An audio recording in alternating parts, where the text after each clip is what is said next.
Greetings, everyone. I'm Ken McCall from Stereophile Magazine, and to my right is William E. Lowe, Bill Lowe. Hi, Bill. Hi.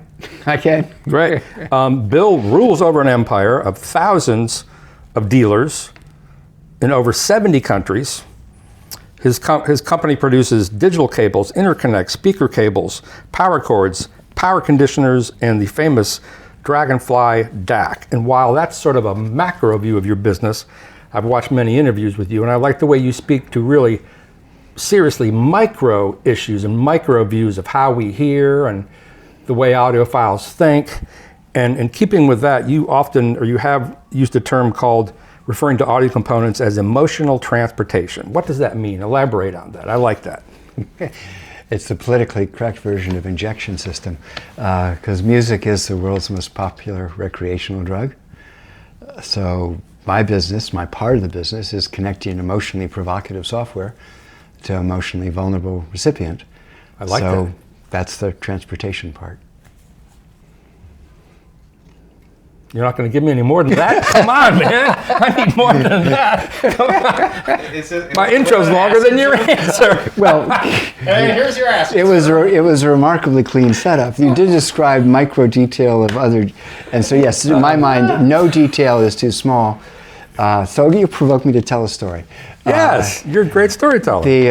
Darren Myers, who's now the head of engineering for Power Sound, was previously the amplifier designer for PS Audio, is a very, very nice, intelligent person, if I say so myself. I enjoy talking to.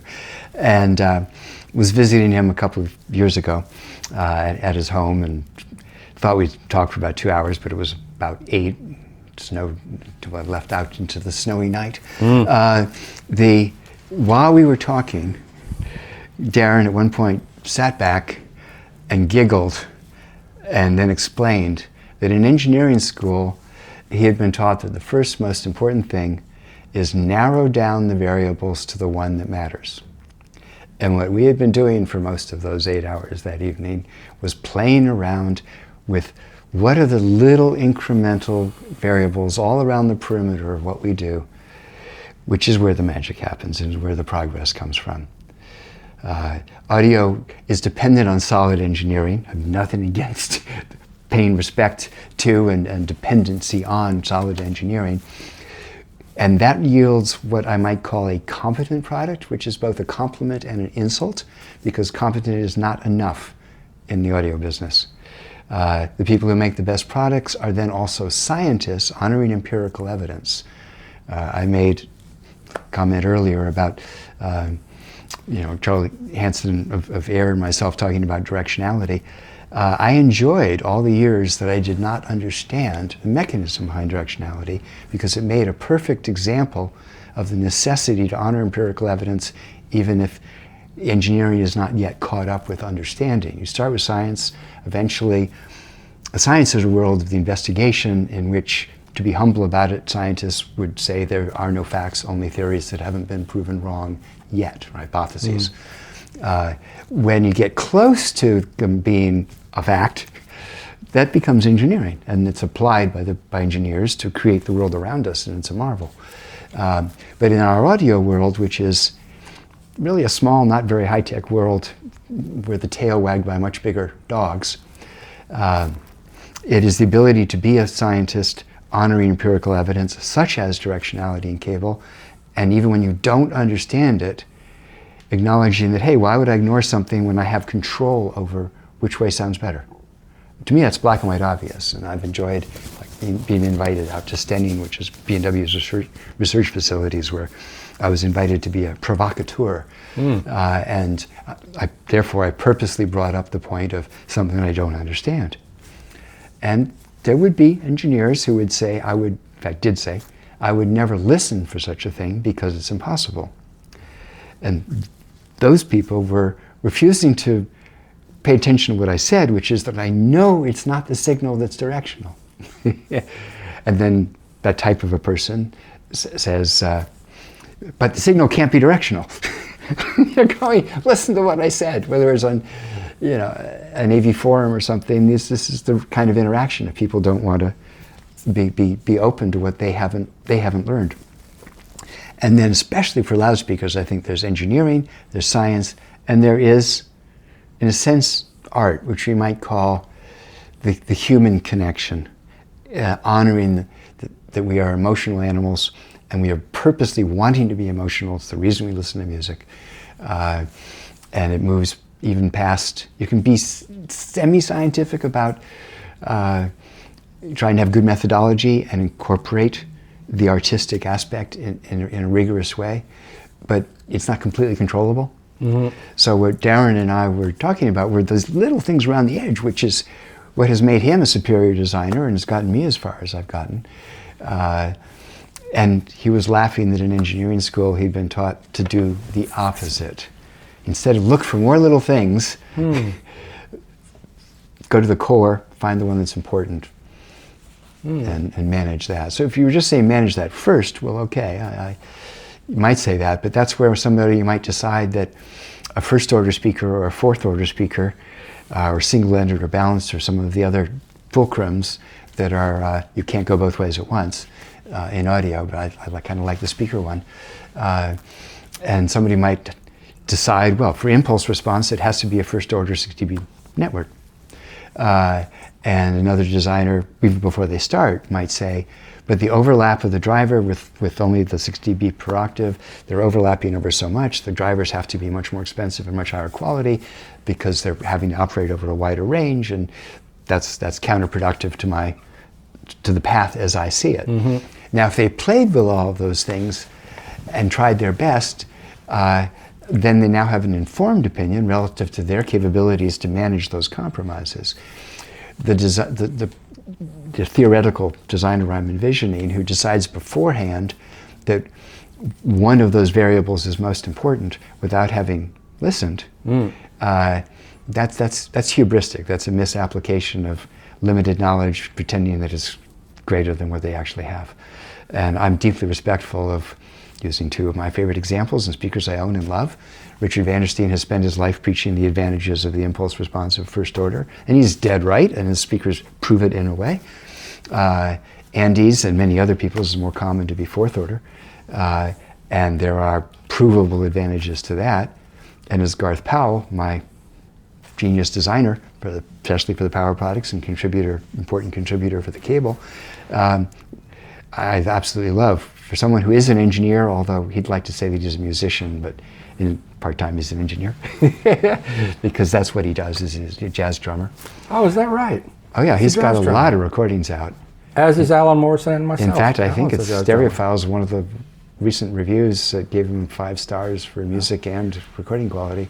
Zen Widow is the name of the group that he's most often plays with. So yeah, he's a very, very accomplished person.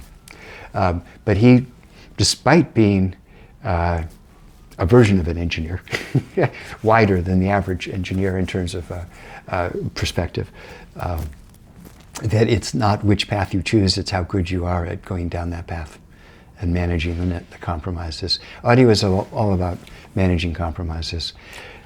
I like the way you speak to even putting the word emotion into it, because it seems like, and this is my very ignorant, uninformed theory, but I think some people are listening emotionally, and I think some people are listening more analytically, and however they're conditioned growing up and what's important in their family and the kind of music they're introduced to as a child, or if they're a musician or whatever. And our writer Herb Reichert says you need to know what you're listening for before you can actually listen. I think there's something to that, but how do you feel about that idea that some people are listening more with their heart to music and some are more cerebral, using their head?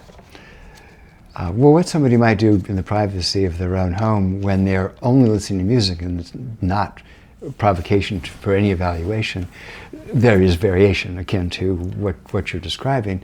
The bigger challenge is in the process of selecting the gear. How does it ever get into that system that they then, Sandy Gross is a good friend of mine, and when he retreats to his basement and the absolute immersion of his what his Sound Lab speakers can do and such, it's a private, personal, emotional experience. It doesn't, the intellectual, I'd say, and not speaking for Sandy, somewhat goes out the window. Some people, the connoisseurship of knowing how hard it was to get to this system, and oh yeah, I knew I bought the right amp because I can hear this one more glass in the background of Jazz at the Pawn Shop. If that's what turns them on, totally cool. I mean, that's nothing against it. The more people buy our stuff, whether it's the reasons I buy it or not, good, it's for everybody. But the process of evaluation methodology has been a pet project or pet peeve or something very, very important to me all my life, because there's so many ways in which we deceive ourselves without doing it intentionally. If somebody's trying to sell you something, you might say, "Oh, did you change the volume? Did you do this?" Right. Because emotional provocation is what we judge, and we'll think something's louder when it's not, because if it was more effective emotionally. Or we might cringe and say, "Turn that treble," because it's silver-plated copper or something, where the phase problems and the interaction of the way in which the signal has been distorted is distressing to our brain, and we call that bright. But it's not more energy. But it's somewhat akin to a tweeter being turned up too much in terms of the way we feel, but it doesn't mean that's the mechanism is the same. So there's so many ways that one can get sabotaged, and people by themselves don't hold themselves accountable. In a way, it's work, whether you're a store manager or a salesperson or a consumer at home.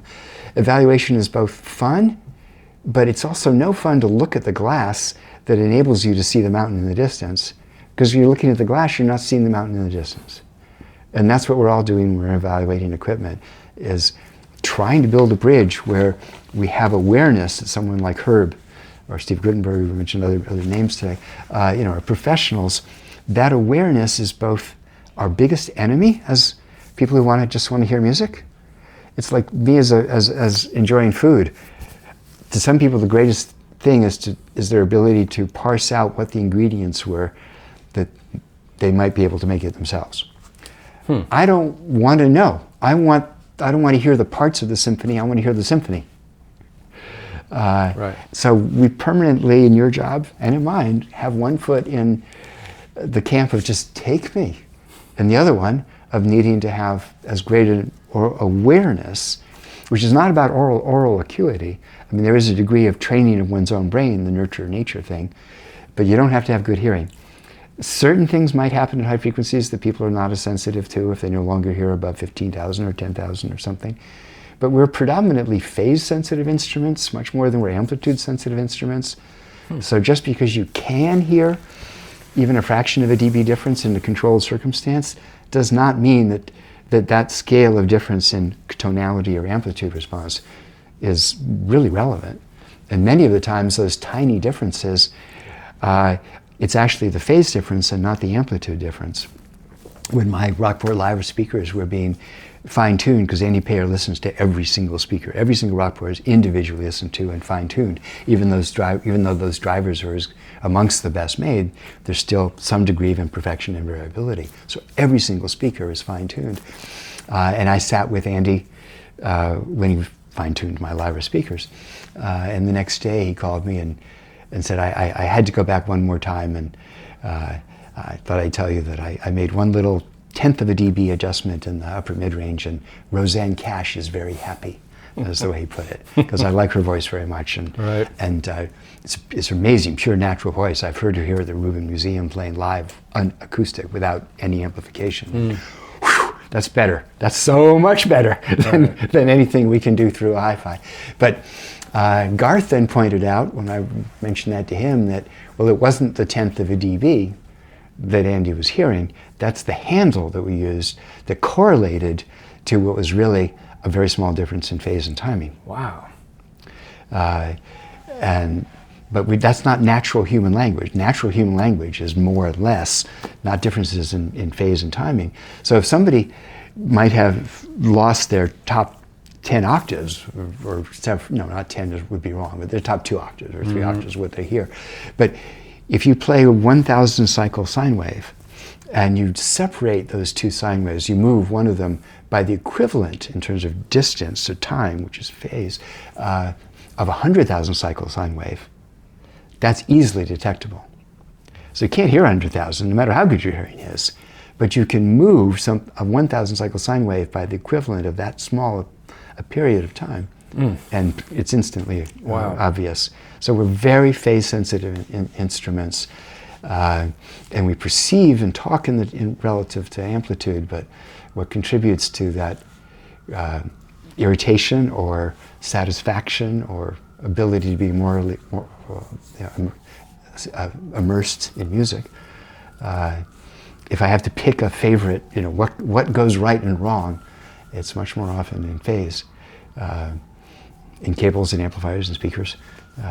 But see, you'll have to ask more questions, but now you can let me into a story of back to speakers in phase, and my having brought up first order and fourth order. I believe the brain is a coping mechanism. The brain did not evolutionarily evolve so that, we could see the world and write about it. All animals are, to a degree, something that humans refer to as, which is predictive machines. We are coping with this outside world, trying to not be eaten and to eat and live long enough to reproduce.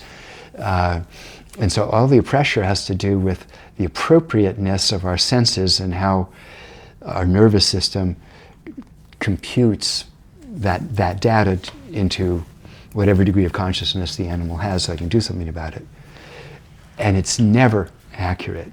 It is biased according to genetics and according to learned combination of genetics, nurture and nature, learned behavior. And if you listen to a first order speaker and you're enjoying the music, and then you switch to a fourth order speaker, there will be some period of time, when I've talked to people about this who are aware of that, they'll say, it only took me half a minute when I mentioned a particular opportunity I had that provoked me, where it took about 2.5 songs on a Willie Nelson album as I'm contemplating, how come this speaker that costs so much is sounding so small and lifeless? And as I'm listening, the image blows up to be twice as big as it was on the other speaker that I had been listening to previously. The way the brain processes, and this is not because I'm either a musicologist or a neurologist or anything, I'm an amateur. I'm just a passenger, I'm a lover of music, it's my life, but I wouldn't want to pretend to have the insights that many other people would have as specialists. But the way I see it, the brain first reaches for a skeleton in its understanding, those 50 milliseconds that it takes before the energy that hits our microphones, our ears, then results in an oral image to our consciousness.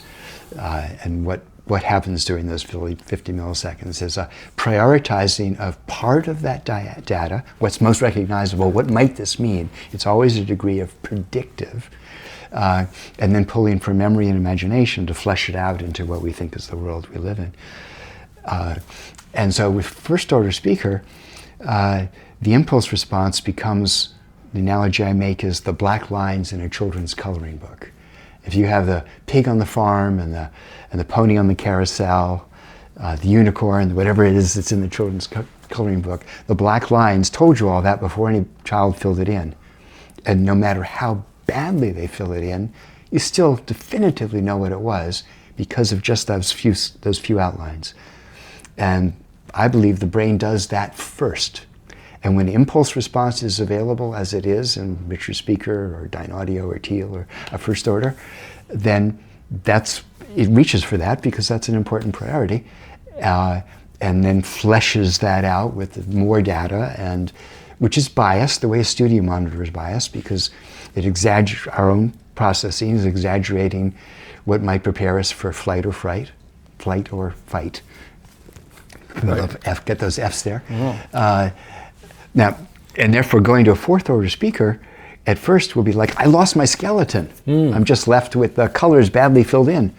Until the brain takes half a minute, it takes a little bit of time to relearn how to interpret this compromised data set. The whole point is none of them are perfect, and it's not how close to perfect they get. It's how much they do wrong and how well can the brain see through and interpret through the mistakes that happened right from the microphone, all the way through. Every single piece puts out a distorted output compare the input. I like to say that, yes, there is a truth, but it's like knowing where the North Star is. But if you pretend you can actually get there, you're wrong, you're insane. But you have to honor the truth of the direction, the vector. But thinking you're so close, you've arrived, that therefore the designer doesn't make the necessary compromises to acknowledge that everything is flawed. And how do you balance those flaws to minimally put up a barrier between us and the emotional provocation of music?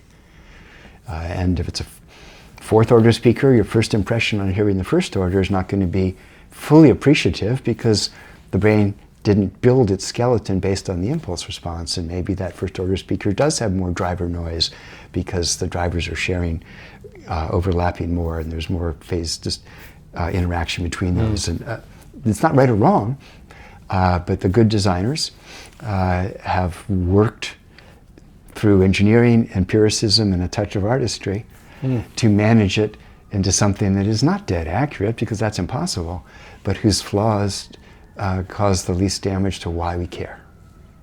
In 1975, as I learned from one of your other video interviews, you were the largest Linn dealer in the U.S., based out of your apartment in Portland, Oregon? What was the name of that company then? So Greenwood Sound was the name of the little retail business. And I became a Linn dealer in 1972. Turntable was $290. Wow. And that's before there was any cult of Linn, because when Ivor Tiffenbrun replied in the comment section after a review in an Australian magazine, which was then a reprint, which is why I know about it, the turntable got a good positive review, and Ivor said, isn't it wonderful that it does sound that good? We don't really know why. If anybody's been around a long time, they know that that's not what Linn tends to say about anything, is that we don't know why. But Ivor had started, and I'm not the one to tell the story, but doing the machine for the Ariston RD11 turntable, which was also a superb turntable. And his machine shop and his understanding of mechanics and materials was superior, and he built a superior turntable. I was a total Linn fan. I only sold most of that time until getting out of retail in '76, and then back in 2 years later, '78, in Southern California. Two turntables, $129 Pioneer PL12D would be the product that stood to the category, although I never sold the Pioneer, but a belt drive semi-automatic turntable, and the Linn. And no one had ever heard of the Linn in 1973, 4, 5, when I, again, largest in the country, meant I sold 5 LP12s a month. There were no tone arms yet. I mean, Linn was one product. It's not the same as saying a large Linn dealer today. Entirely different. Right. But again, nobody had ever heard the turntable. But if they could afford it, they always bought it because it made such a difference. That's sort of the expression I had when I put your Robin Hood cables into my system. But I digress. What drove you to want to create better cables for your customers, and what did you want to hear from that cable? I'm just a product of the zeitgeist of my time and my generation. It's yes, everybody's a little different, and yes, I did respond a little differently to my opportunity and the world that I was in. But there was a magical time in especially the 70s into the early 80s. In fact, I think 1978 was the peak of the fertility of the soil of just not everybody, but in the sense that everybody wanted a hi-fi. A salesman at a party was like everybody's best friend. Oh, tell me what to do. And 10 years later, or in 88, I think was the peak of the first phenomenon of what high-end audio was, which was people who 10 years earlier had bought a hi-fi before they bought a sofa or a car, and 10 years later they were buying higher-end gear. But even that market started to go down from 88 until the early 2000s. So I'm just part of this zeitgeist of my time. And music was unusual in that everybody as they grow up has maybe a 2-year period of early adolescence where you go from the 6-year-old who dances around because they like music to my music. About roughly, again, generalization, simplistic, 2-year period of that sort of discovery process of a certain type of music of the time, especially when I grew up, when music was changing so fast, there's a certain identification. But music was changing so fast during that, from Perry Como to Motown, to Hendrix and the Doors, etc. It was an incredible evolution. Most of the language of today's music, then plus hip-hop and a few other things. I don't mean to belittle anybody's contributions. But it meant that, have you heard the new? And was it important to you? That might be, on average, still a majority phenomenon for, 12 to 14-year-old or something today. Well, it went on for more than a decade because the music was changing so fast that if you hadn't heard Jimi Hendrix before, you had never taken that drug before. You had never felt that way before. So again, that just made music one of many factors that contributed to music having sort of an unprecedented degree of influence in social and lifestyle during that period. And hi-fi's technically gotten better in the meantime, but not really, because the job of emotional transportation was fully accomplished by the gear of that time. It's not like those people didn't enjoy their music any less than someone today. The only invention that had any effect on our industry in that regard was the Walkman. From the personal, from the Walkman to the Discman to the iPod to the phone, they're all the same. Somebody might say, oh no, it's digital and now I have 75 million songs. It doesn't take 75 million songs to have the human relationship in your heart. In that sense, it's the same as a Walkman, which meant that a kid could go to the drugstore and for the price of 3 cassette tapes, buy the entire music delivery system. And the only time they were told to turn it down was because somebody was trying to talk to them, not because, turn that racket down, you're ruining the house, right, kind of thing. So back to my customers. I wasn't thinking in terms of the way you phrased that, which is a good question. I'm not disagreeing with the validity of the question, it's perfect. But cable, I had taken a little more seriously than the average dealer in the early 70s, giving every customer 14 gauge electrical wire, every time I sold a pair of speakers. It was ironic that the one time somebody refused was an electrician, because he said, oh, I have lots of wire, so I don't need your cable. And then he called to complain that what he'd taken home didn't sound very good. And it turned out that because he was an electrician, he knew how little power was actually used in hi-fi. So he was using, I don't know if it was 20 gauge zipcord or something truly inadequate, because that was more than safe enough for the amount of power being handled. But he was strangling his system. The irony that it's the only time that happened was an electrician, because he knew too much. Right. The misapplication of knowledge is the biggest bugaboo. I'd say biggest is, I'm exaggerating, I don't need to say that, but certainly a very big bugaboo in audio. And the only thing that excuses me, having been a cable designer as a history major with no engineering background, was that I didn't have any knowledge to misapply. I had to learn in real time. I was a scientist in my methodology. I was not an engineer. And I knew that someday somebody's going to know a whole lot more than me, and that's fine. I was just waiting what was going to happen. In my case, it was Garth Powell coming to AudioQuest, although the cable designs today they are as good as, and we talked about this earlier, the improvement relative to the previous generations includes some very crucial technologies and some understandings. Even my patented dielectric bias system, it's Garth who pointed out that I wasn't applying it optimally because I didn't know better. I just knew it was an improvement, not that I'd gone 3 steps forward and 1 step back in the way that I applied it.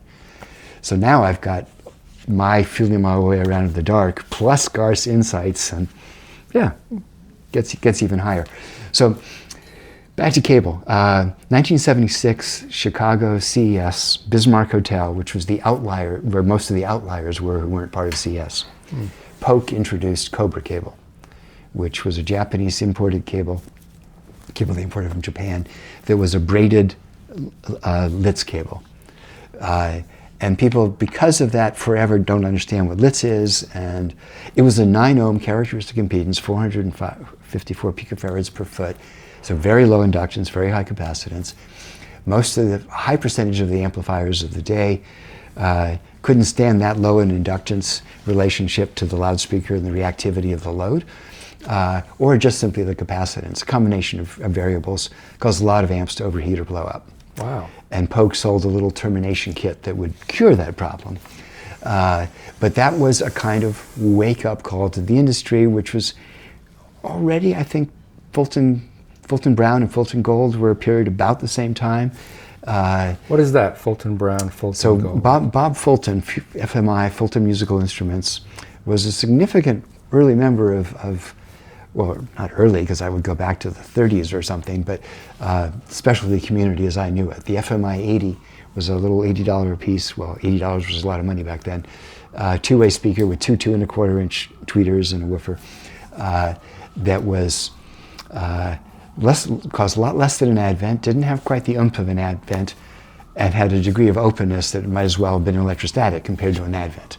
Again, there were always forks in the road between what was obvious to the larger market and perfectly satisfying. Nothing wrong with being satisfied and happy, but they're all alternatives.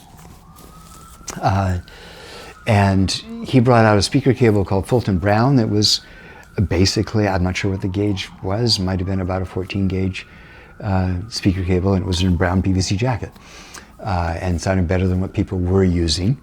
And Fulton Gold was this big, stiff, gigantic, sort of battery-sized cable that actually had a whole lot of problems when you were a stranded cable that size, although at least it had a very hard jacket holding the conductors. But those were two of the early references. One of the first manufacturers was Sound Connections out of Florida.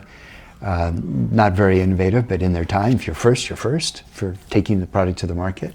1979, Knoll started, but 2 years earlier, Knoll Monster Cable had started distributing 12-gauge electrical wire as a rep, manufacturer's rep in Northern California. And I'd bought a spool from him and was using his 12-gauge electrical wire. 1978, when I went back into retail, I was a complete failure as a manufacturer's rep. When you're a store, you can choose what you carry. You have control over, dealers don't always exercise it, but you have a kind of control over what you recommend. You don't have to sell stuff you don't like it. But as a manufacturer's rep, you're not likely to be able to have the opportunity to rep your favorite products, and hardly anybody's line has products that are all equally worthwhile. And since I only know how to give my advice in terms of what personal testimony of my experience and what I recommend to somebody, I'm a lot better at one-to-one consumer interaction than I am at the B2B of being a manufacturer's rep. And so by 1978, 2 years after Polk had introduced the Cobra cable, Jonas Miller, one of the seminal high-end dealers in the country in Beverly Hills, had a cable called Megami cable, which is ironic because Megami is a large manufacturer like Belden or Canary, very professional quality, basic engineering, which is both saying they're competent, but they're not inspired. It's not audio design, it's just at the engineering level. So you can do a lot better, but that's a good baseline. And because the provocation had been that 9-ohm characteristic impedance cable from Polk, Ken Kreisel, M&K, Miller and Kreisel, Jonas Miller, Ken Kreisel, chose a standard Megami coaxial cable that was very high capacitance, very low inductance, with a low characteristic impedance. Now, to me, this is completely bogus. As I said, I'm not an engineer, but it never made any sense to me that when you've got the output of an amplifier that is hopefully a fraction of an ohm, particularly in solid state, and a load that is never fixed impedance. I mean, a magneplanar comes closer than most, but the impedance varies. The idea of impedance matching is just absolutely bogus. The very low inductance does mean less phase shift. There are attributes that if your amplifier doesn't mind that, then a low inductance cable has its points, but capacitance is the other side of that seesaw. And I've always said, I don't want either one to be extreme. It's finding a balance in between, and other ingredients in the design geometry would influence me as to, yes, some of my cables are a little higher capacitance than others, but they're within a range of both capacitance and inductance that I might call moderate. but say the Alpha Gertz cable today, or Matthew Bond, who's a wonderful fellow and one of the only designers who's ever provoked me with his intelligence and his designs. So he was the designer for Tower Labs, and now it's Matthew Bond Limited, or whatever he's calling himself. His new cable is a kind of like Weber wire, or in that sense like dishwasher smog lifters back in the 70s. A flat cable with a lot of pairs, 36 conductors in this top model.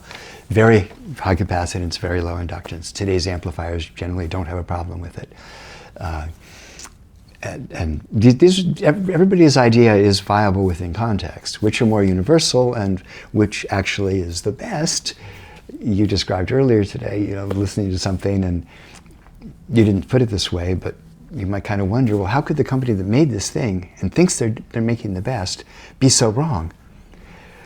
Because they're on their path and they're as honest and as good as they are, without benchmarking against somebody else.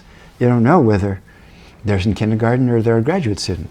Right. And our industry is rather, not enough people know what they're competing with. They're on their own path, including some of my best friends in the cable design business.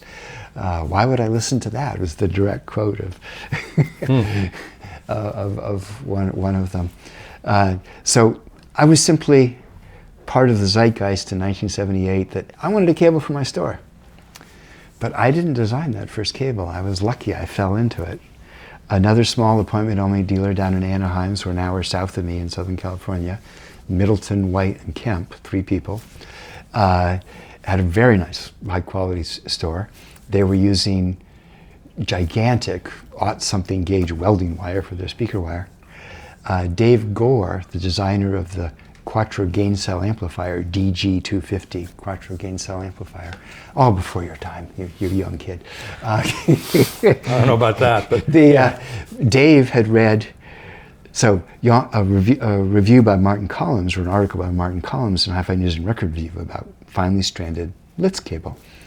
Jan Haraga, one of the seminal people in audio publishing, New Revue de Son in France is his publication.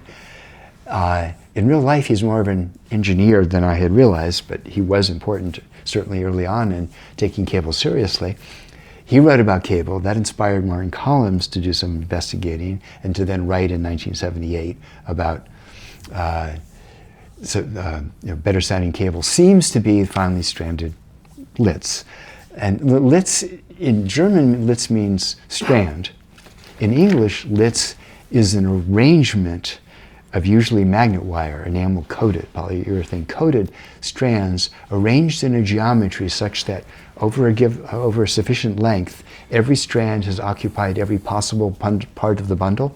So every strand has the same electrical characteristics from end to end. And Litz cables exist, not just strands, but Litz, that geometry, exists to try to minimize skin effect when you're pushing current to an FM antenna, or I have a sample of a cable that's literally about 4 inches in diameter, 4 or 5 inches in diameter. That's the wire used to power the radar installations on the Dew Line in northern Canada. Wow. Because when you're dealing with those very high frequencies, trying to get power through a cable, the loss is incredible. Right. When I visited Dish, who bring all 7,000 streams, as they call it, into Cheyenne, Wyoming, and then send them back out to the various satellites in the Dish network, they were in the process of moving their amplifiers from inside a building out onto each of the dishes because they were losing 20 dB. They were losing 99% of the energy between the amp in the building and the dish. Jeez. So that is why Litz cable exists. It's not for audio. It doesn't mean it can't be used for audio, but that's why the term Litz and the importance of every strand having the same electrical properties, which is not really an audio problem. But my first cable was a Litz cable. Dave Gore read about that, went down to a medical cable wire supplier in Chatsworth, San Fernando Valley, California, bought some 15 gauge, generic as it would be made for the medical community, Litz cable with a white nylon wrap that was holding it together.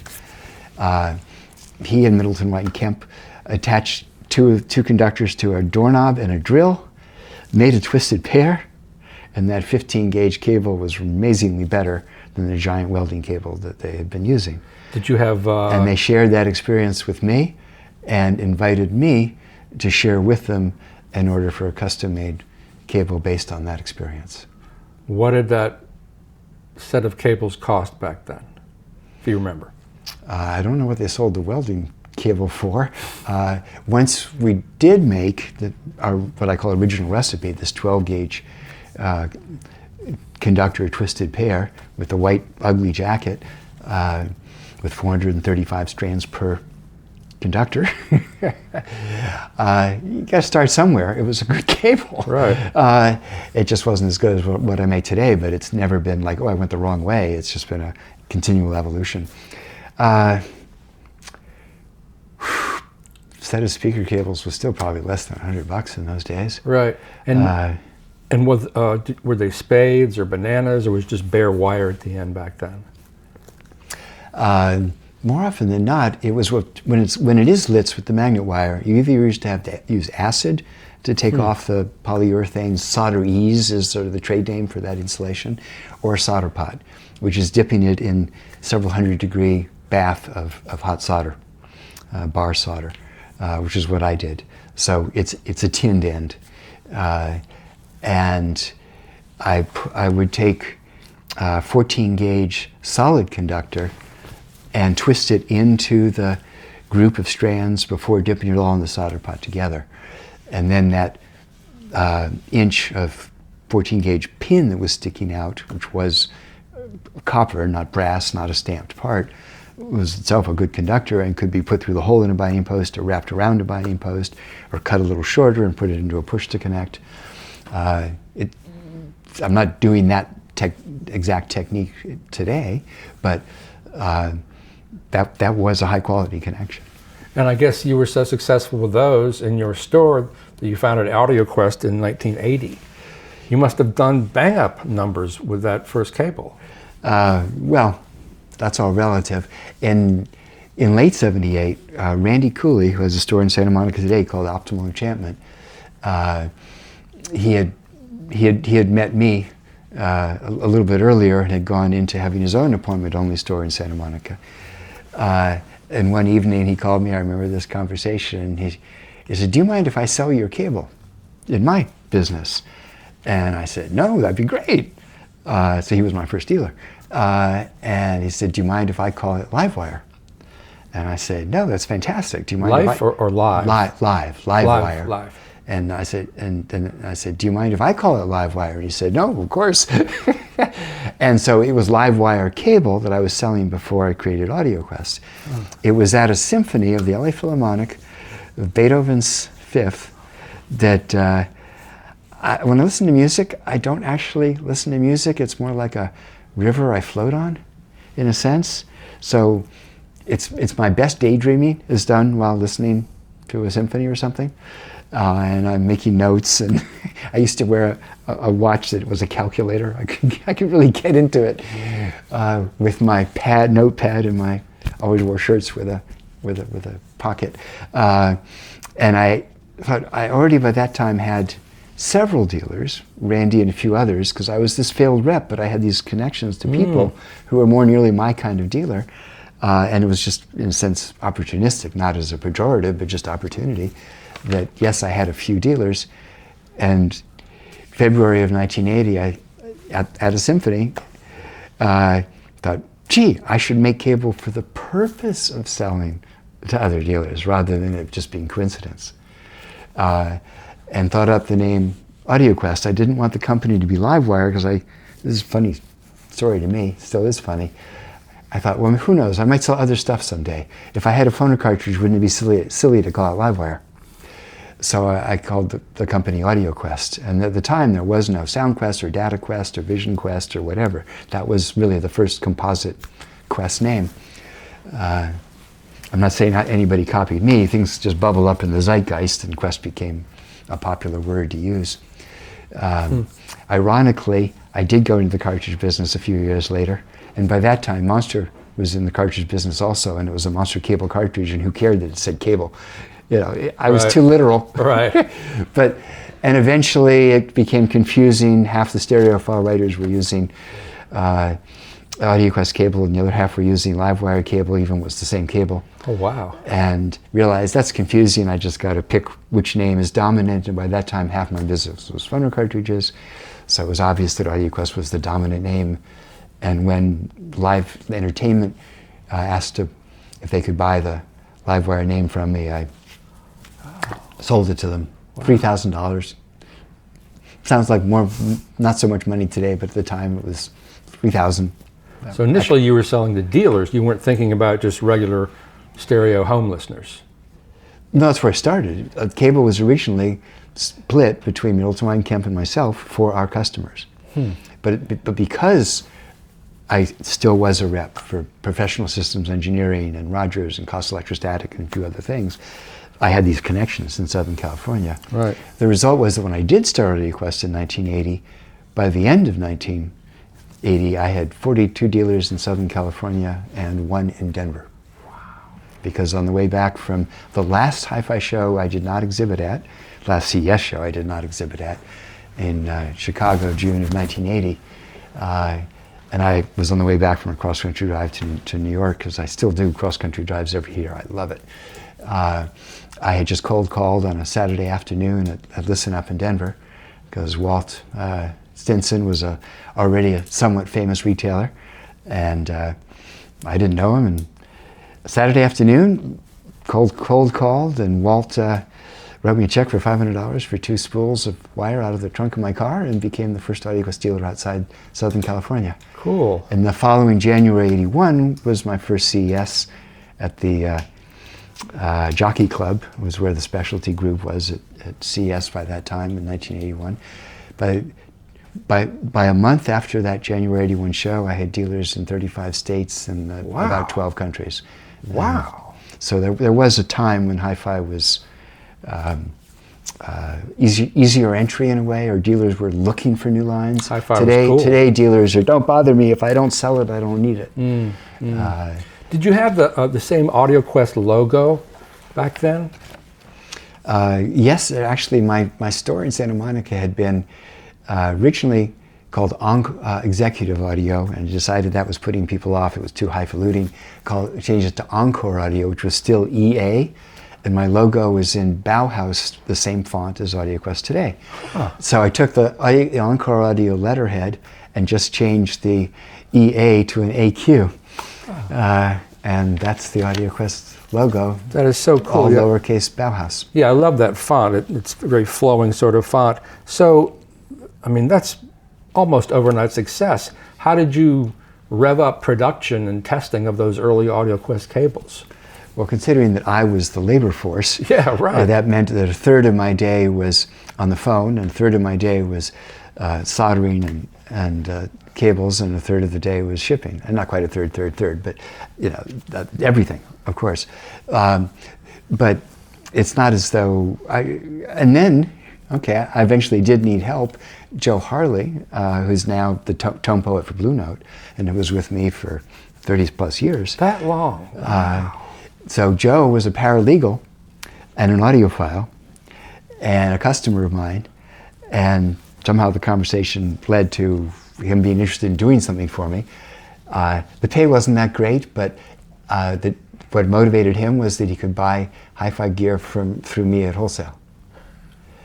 And he was a fellow Vandersteen fan, and it was a big leap when a couple of years later, after he'd come to CS with me, was helping man my booth and that kind of thing, that I offered him a job, and he left the comfort of working for Metro Media and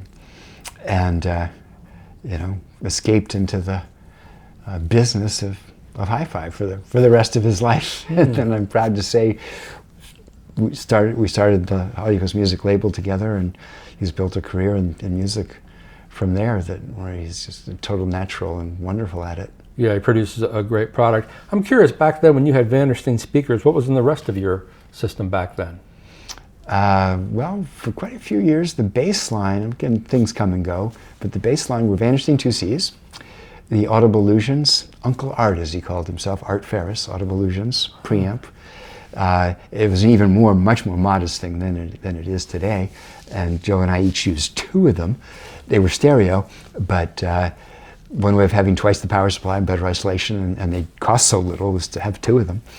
And you had to have separate volume controls anyway. It didn't have one volume control and balance. It had 2 volume controls. Right. So as long as you had 2 volume controls, whether they were on 1 chassis or 2 chassis. So anyway, Audible Illusions. Between Oracle and Linn turntable, VPI came in a little later. Were the turntables.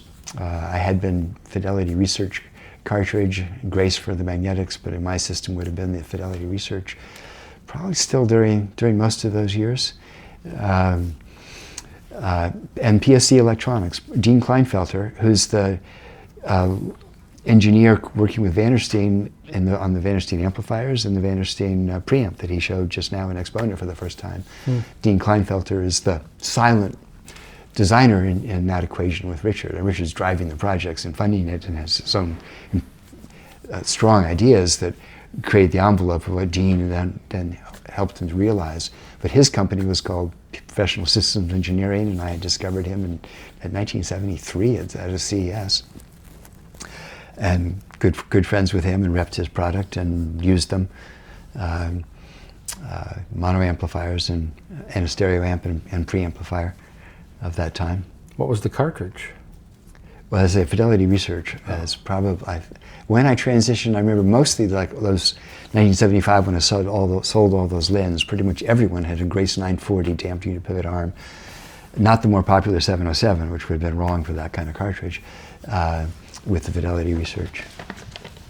I was the Decca rep for a number of years. I sold 40% of all the Decca brushes sold in the U.S. at that time on the West Coast. But I didn't sell the Decca cartridge to hardly anybody because that was a very special cartridge. There are sometimes products in audio that they're like their own sort of planet, and you have to forget them and then go back to the real world. Because the Decca cartridge had so many serious problems, but nothing could touch it, and still today, maybe nothing touches it. For just sheer dynamic, you are there, alive. But the tracking, the resonance, a variety of issues. So I figured it's too problematic a cartridge for me to want to sell to somebody. Right. They have to want it.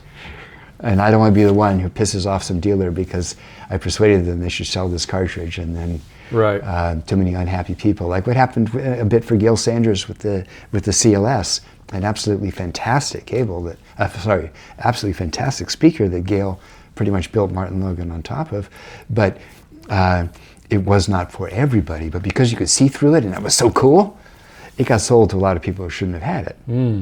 So I'm very sensitive to that. Something can be great hi-fi, but it doesn't mean that equally appropriate for everybody's lifestyle, and to whether or not they're going to be able to work with a touchy product like that. Totally. I'm curious, back then as compared to now, did you use music of some sort to listen to your early cables? And what music do you use now to evaluate cables? You must use music besides just scientific evaluation or testing. Well, I only use music. A variety. I miss the days when at a hi-fi show, the music you heard all over the show was the music you heard on the radio. Wow. It was the zeitgeist, and whether it was Joan Baez Diamonds and Rust, or Paul Simon Kodachrome, or Susan Vega, these Kim Carnes, Betty Davis Eyes. It's not the shows that used to dominate the hi-fi shows were not audiophile recordings. They were what people wanted to hear. It's music driven. It should never be equipment driven. Today, it's unlike, say, John Darko, who I like very much, and is another good friend. He's kind of like on a permanent mission against Diana Krall at hi-fi shows. No, I'm sympathetic that if you've heard, that's what you've heard on 50 systems, then if you want to gain some impression of a system you haven't heard before, you use something that you've heard sound differently in many other systems. Something you know. Yeah. And whether or not it's your favorite music, it's a commonality. Right.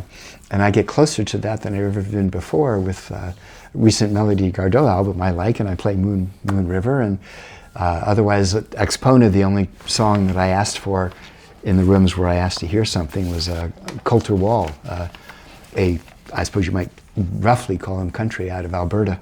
How do you pronounce that again? Coulter, C-O-L-T-E-R, Right. Wall. Huh. And when I first heard him, it was a Yellowstone soundtrack, which is a lot of great music. That's a great way to discover music, because the professionals who put together some of these soundtracks do know the best stuff and what kind of emotional provocation they're trying to foster to go along with the scene. And this is just like, wow, that was fantastic. And I have to admit, I've been in the business a long time and favor thinking like a retailer, because when I heard that song and it just sounded, 20 feet wide and infinite and incredible in my system in California, I thought, wow, that's the kind of music that's going to sell any hi-fi. It just sounds so good. Then I discovered, no, it only sounds that good on a stereo of that quality, and his voice almost sounds like a different person on every speaker. The voice generally does sound we're sensitive to voice. When February of 2023, I took 3 of my amplifiers up to Rockport, and Josh and I spent most of the day comparing 9 different amplifiers from Upsolari and Nagra and Griffin and my research and Doshi and aesthetics and Riviera Labs. Wow. And the song we used the most was the song I had first heard on Yellowstone, which was Coulter Wall's Plain to be Plainsman. Is he kind of a folk artist, rock artist? He'd be put in country, but then again, country's now a big tent. It is, yeah. And includes my singer-songwriter Right. proclivities in what used to be called folk. Not necessarily traditional folk, but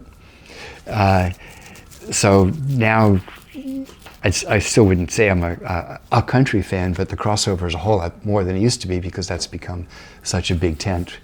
It's not just Nashville, it's Austin, and it's also, even in Nashville, it's Chris Christopherson. Certainly was a hero of mine, incredible artist.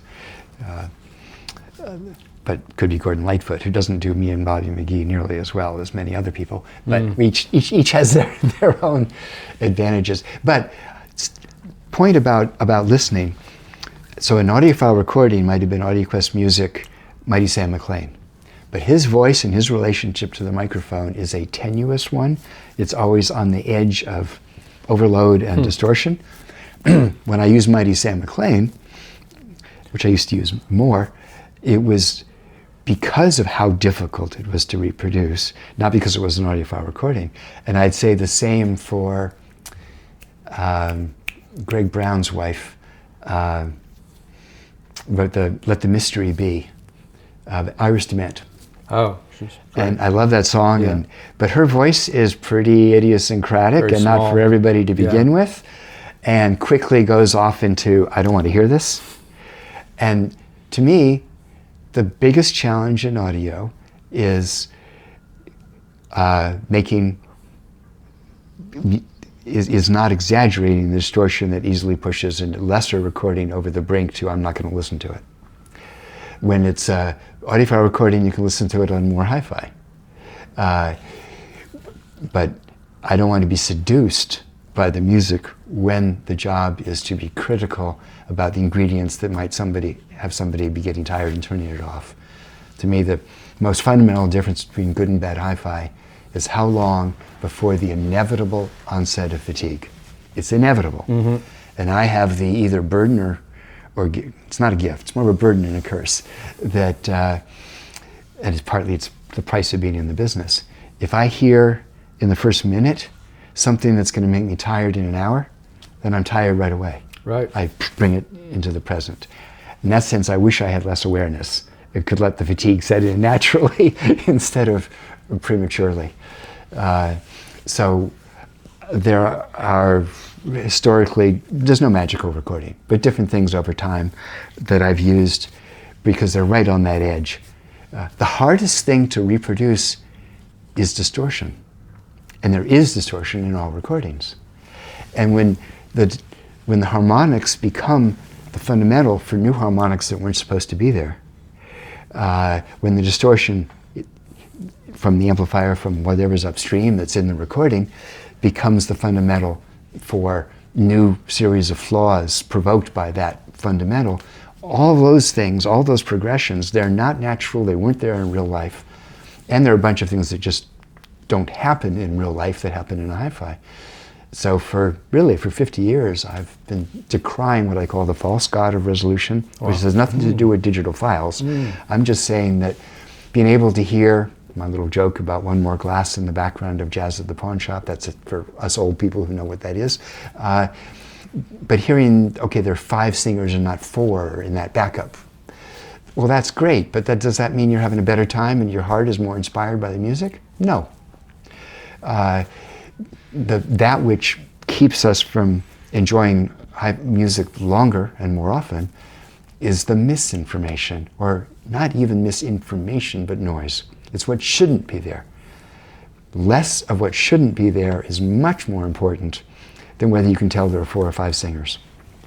I want that too, but it's a mistake putting the cart before the horse, in a sense, to think that the goal is resolution. That's a happy byproduct of lower distortion and less noise. So the question I had, I started getting into audio in the mid-'70s. I remember listening to King Crimson on a giant pair of Magnapans and doing things that were illegal at the time.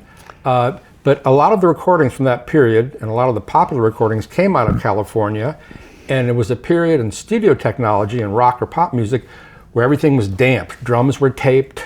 Even jazz was kind of condensed down. There wasn't a lot of echo or reverberation. Some of the artists you were mentioning, or even the really popular artists of the day, the Eagles, Jackson Browne, Linda Ronstadt,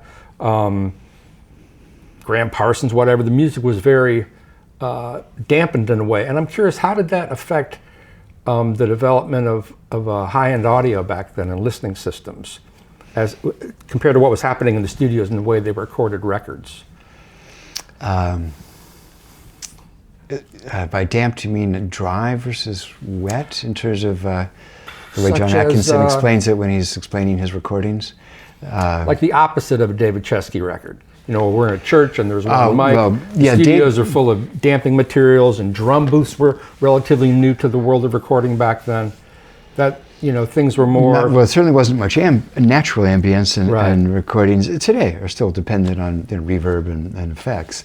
A lot of close miking became the commonplace way of and recording. Well, the Chesky was extreme, so David made many beautiful recordings, but as he went towards more like rock music or something, the became almost an unproductive dogma. And again, David's a friend, and I'm not one to be commenting on this sort of thing. I'm just using that as an example of the opposite of what it was then. But that distant to mic, cross mic technique when recording, AudioQuest music didn't do that.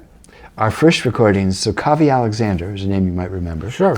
So Kavi had as a business model that he got manufacturers to sponsor him doing a recording, and then they'd have a bunch of records they could give out to promote their brand, and then he'd move on to somebody else.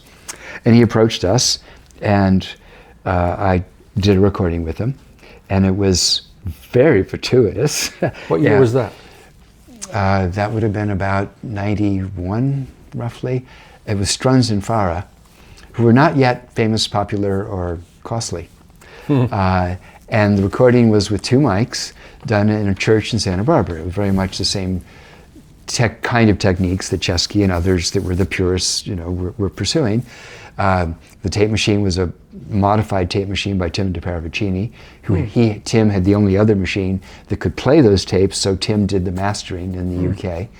And that's how we did the Strunz and Farah recording. Then, my production manager heard Robert Lucas playing steel guitar and singing, doing very much of a old blues at a sushi bar, singing to 6 people in San Clemente.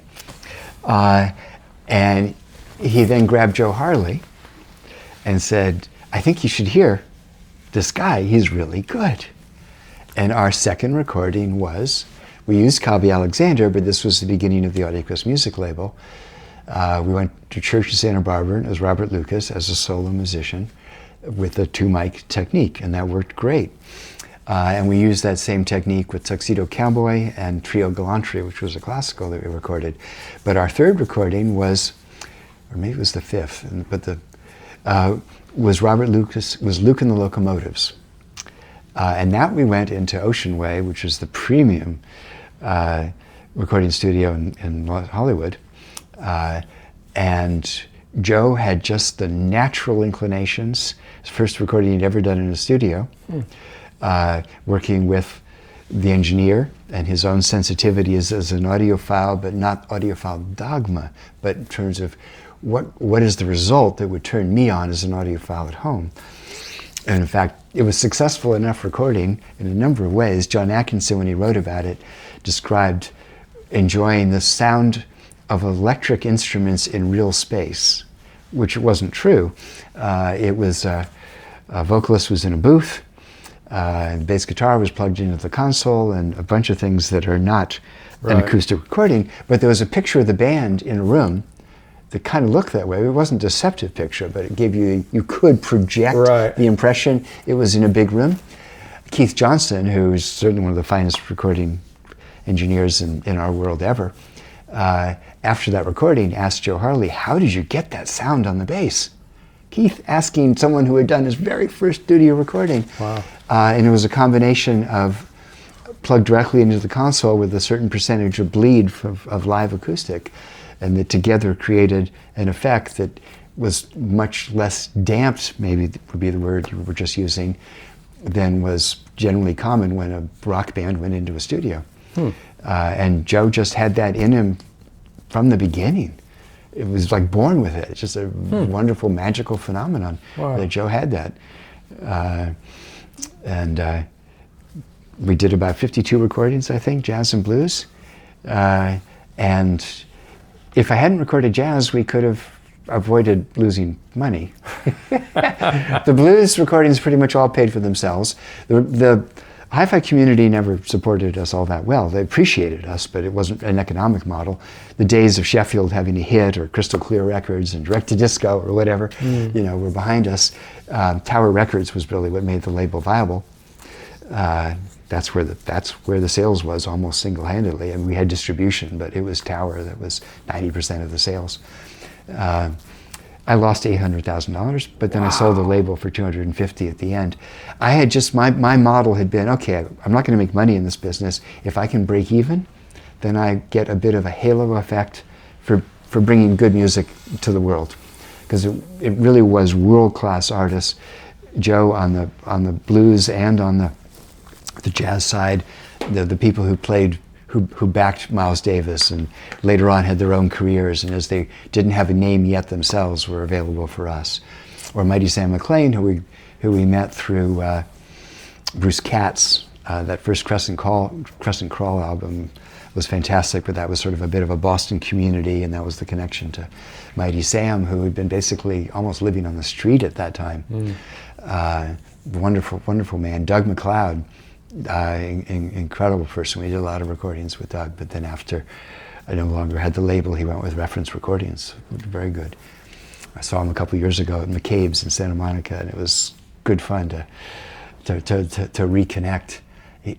Amazing person. He played at when the Stereophile show was at the Waldorf Astoria back in about 96 or something, roughly. He was one of the artists that played at the show, as was more common in those days, not just in the evening like at Expona.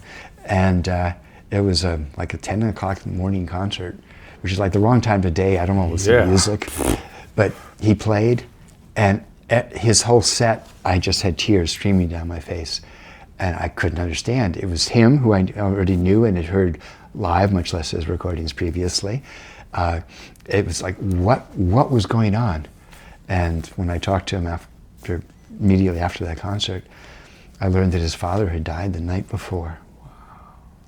And there was so much heart and so much emotion in his delivery that day that it just swept. When I talk about emotional provocation and emotional transportation in the business that we're in, I had no idea, and was like, what is wrong with me today? I mean, yes, I'm happy to be a kind of sensitive person and enjoy when I might get wet eyes at a movie. But this was, wow. It was he's that expressive. He's that great an artist. And even at 10 o'clock in the morning at a hi-fi show in a ballroom, it came through loud and clear. And I don't care what brand of speaker or cable he was using, that's not the point. Yeah. What studio did you make most of the recordings at for AudioQuest? 90% roughly, I think, we're at Ocean Way, which is now called something else. Right.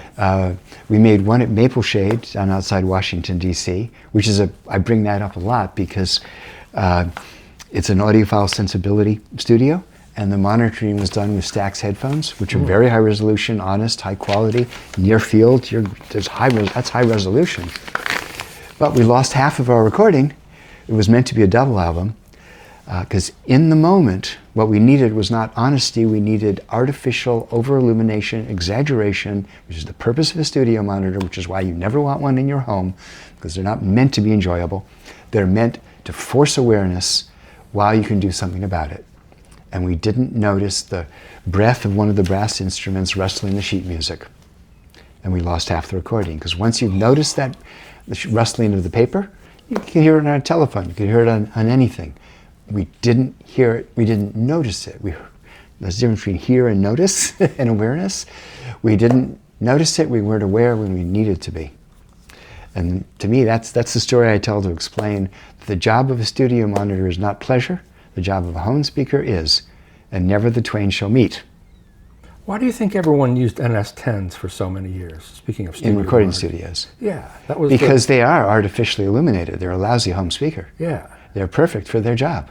Just like an Ortone is perfect for its job of emulating the car radio. I mean, those are all different jobs. That makes sense. The Ortone did that, but the NS10, why did they use that again? It's a near field monitor, meaning it throws stuff at you. It might not be pleasant, but that's not the point. The point is to notice. In that sense, it's more like, in our own listening process, in our own neurology, the fight or flight. Humans are constantly predictive, using our predictive algorithms to second guess. What does that mean? What does that mean? What do I need to do something about it? Right. So a studio monitor is purposely, you could say, evolutionarily predisposed towards exaggeration so that the things you need to know now, you'll be aware of. Interesting. Okay. Bringing us up into the modern day, for customers who might be interested in your cables, regarding your speaker cables and your interconnects, what are the essential differences between the Folk, Hero, and Mythical Creatures speaker cables? There's only one difference: budget. They're the exact same technologies.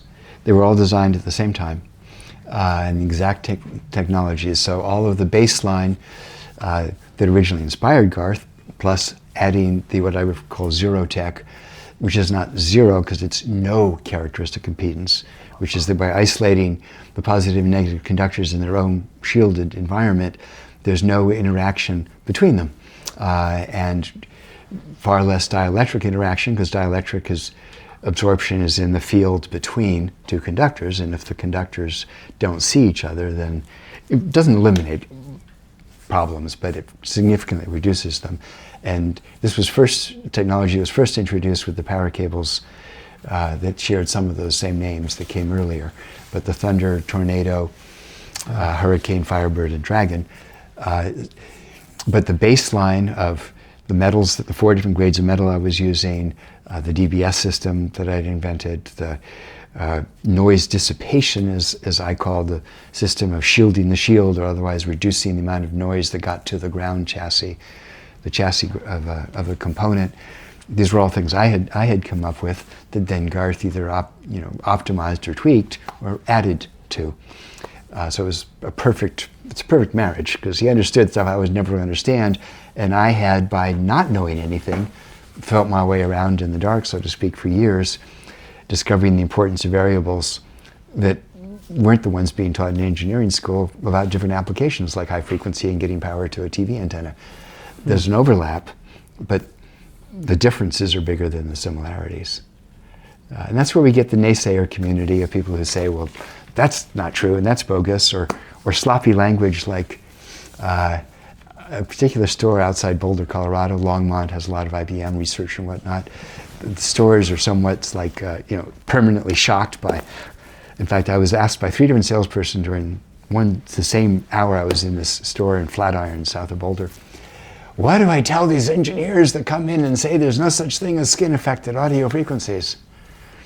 And I say, you tell them they're right, because what they were trying to say, what they said was wrong. Anybody who knows enough to use the word skin effect knows there's skin effect at anything above DC. The question is whether it's relevant. So what they were really saying was there's no relevant loss of amplitude due to skin effect at audio frequencies in the lengths I use in my home. They're right. So even though the statement they made is stupidly wrong, what they meant to say, if they were more careful with language, is they're right. That's not the problem. And unfortunately, our industry, back when skin effect was more of a au courant subject, it's as relevant as ever, but it was more of a subject, like a test of do you believe in skin effect or not? It was like a religion. Our industry, meaning the cable industry, would come back and say, oh, of course there's skin effect. At an 18-gauge conductor, which is pretty small by speakers cable standards, 1.02 millimeter diameter, at the center of that conductor there's a 1/E loss in current density due to skin effect at 20,000 cycles. See? Skin effect is relevant. That particular mechanism is irrelevant, and it's not what you hear. What you hear is that in an 18-gauge conductor is about 2 gauges bigger, 0.8 millimeters, and Maxwell and a lot of other intelligent people had figured this out earlier. Every single size strand sounds different, but 20 gauge and smaller, the difference is just that, okay, there's some eccentricity associated with that particular size, but it's not right or wrong, they're just different. Unless, of course, the bigger one has an advantage when it's current for a speaker, but if it's voltage, like for an interconnect, you can pretty nearly evaluate the different sizes without that being a dominant variable, and you hear a slight difference. Bigger than 20 gauge is when the brain can no longer totally understand what's happening when the same signal is spread across time. Not moved in time, but spread across time. Again, phase relationships, time. So the only place there's 100% current density is on the surface of the conductor. 100% current density at all frequencies. Not counting interaction with another conductor or something, but just referring in some perfect isolation to a single conductor. There's 100% current density at all frequencies. As you go away from the surface of the conductor, a higher frequency, so proportional to frequency, the current density falls off. And so you could pretend that from an impedance point of view that this conductor is like a donut. Pretend the inside doesn't even conduct. The loss of amplitude is 1/10 of a dB, and if that matters to you, you turn up the volume 1/10 of a dB, so what? That's not the problem. The problem is that less and less current is arriving later and later. Because there's a 1-to-1 rise between impedance and inductance, and it's the inductance. So engineers who are fixated on skin effect because you can't push power to the dew line or a radio antenna, they're dead right about how that important is and saying that it's irrelevant in the audio world. Functionally, it's still there, but it is irrelevant. But the rise in inductance away from the surface, even though there's less and less energy, it is like touching an oil painting while it's still wet. Touch a finger paint.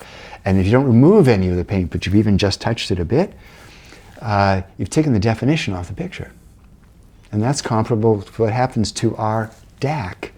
When the energy comes into our microphone and is then processed by our biased analog slow brain that's so good at cheating, and only takes 50 milliseconds to give you an oral image, well, as the information arrives across time, for a 19-gauge conductor, for a 0.9 millimeter conductor, you don't notice eccentricities, you just notice, the ambience, the space, the breath, some of the subtlety is not as great. Doesn't sound wrong, it's just, I've lost something I don't want to lose. At 18 gauge, which is still pretty small by the standards of a speaker cable, you begin to set into this subjective roller coaster. And so that's using the language of amplitude when I say this subjective roller coaster. It's not a change in amplitude that's happening. It's the brain's ability to try to parse out this compromised data set, and you get what I call the funhouse mirror effect. Yes, you can recognize yourself, but it's wrong. And so as the skin effect becomes more profound in terms of challenging the brain to see through that and ignore the energy that's coming after the original, the very high frequencies seem to have lost their air and space. The upper mid-range seems to be projected and bright. Right. The upper bass is tight and dramatic, and the body and the warmth seems to be missing. But if you measure it, the frequency response is dead flat. This is the way in which our ear, our brain, is not the ear, the processing is doing its best job of trying to figure out what am I supposed to make out of this compromised data set of what's reaching me. The fact that the brain is struggling and is not perfect is also our friend. There's another side to it. Stereo, stereo means three-dimensional, so there are people who would argue that even mono is stereo. But using two-channel is my definition, because whether it's 2, 3, 4, 5, or 10 channels, they are all stereo. The idea is to have a three-dimensional field. You can't have sound behind you when there's only two speakers in front of you. But that magic of somebody singing to you, or the virtual, we were talking earlier about the virtual image on being on the TV and how much better located that is when your brain puts it there than when it's a center channel speaker. That's our predictive algorithms, our brain coping with, well, there's something, energy is coming to me from here, energy is coming to me from here. How am I supposed to interpret this impossibility? And we interpret it. We don't see it because it's not there. We create it in our brains, that there's somebody singing to you from between the speakers. It is the way in which we, as predictive machines, are deficient that gives us the incredible magic of a two-channel virtual image that can be infinite in size. So I'm very big on saying that the best designers, I think, are the people who are on purpose or not on, or by accident, are acknowledging how they feel and what they respond to as human animals when coping with the always compromised data set coming from a pair of speakers. And that their decisions about what is a more or less acceptable form of distortion when you're making trade-offs can't be done with external measurements for a couple of reasons. One is the external measurements, most of the informative ones, we haven't figured out what they are or how to do it yet. But there is this tyranny of the machine, that which seems external, somehow more important and more trustworthy than trusting ourselves. If we could have perfect correlation between external measurement and what goes on in our heads, then of course measurement would be, I'd be applauding, and I do applaud all the measurements that can be taken, as long as they are added perspectives and not treated like, say, Floyd Tools set up at the Northridge facility in Southern California, or Harman International. You might have read about that, or if you haven't, have you ever been there and experienced? It's a wonderful demo to experience, where the speakers are behind a scrim, behind a very, very thin, essentially opaque, screen. And with the fixation on you're not knowing what you're listening to, in 2 seconds they bolt a speaker to a movable stand, and in 2 seconds can move one speaker out of the way and another one in place. So you can't say, oh, that one like one, whatever. In that sense, it's a version of the idea of ABX blind testing, which unfortunately is the audiophile enemy because of the way it's used. ABX testing is a valid perspective, but when it's treated as the god of perspectives, then it's just a lie and it's highly deceptive. And the same thing with this room, that you compare speakers and you hear differences, but the emotional context is lacking and distorted.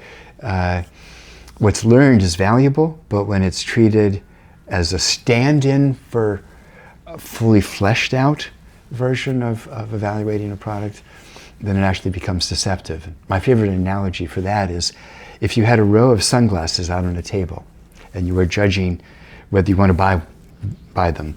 Well, the obvious thing is, besides the frame, so pretend it's all the same frame and it's just about lens, and you're picking them up and you look through them, you will notice the difference in the tint. And they will all be wrong because the brain and the eye chemistry both adapt. We don't have absolute color sense, we have relative color sense.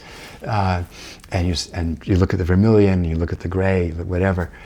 Any of your perceptions are going to be colored by the last one you looked at, a little bit like what I was saying about first order and fourth order. And you might choose that, okay, in this context, my brain had the easiest time considering the vermilion or the gray or something to be the way I want to see the world.